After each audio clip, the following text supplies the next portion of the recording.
Here we are, a little work for Saturday. My garage got tagged up Chicago style with a little artistic expression.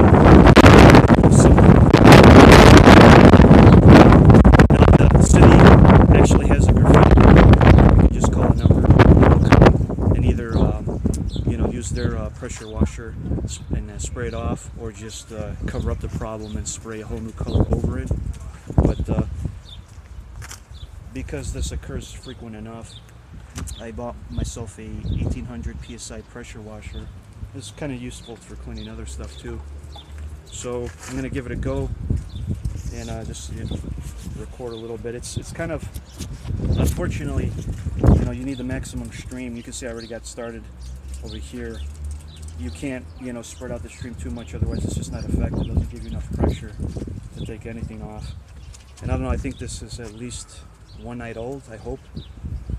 But yeah, so I'm gonna give it a go, and thought I'd shoot a little bit of this. Okay.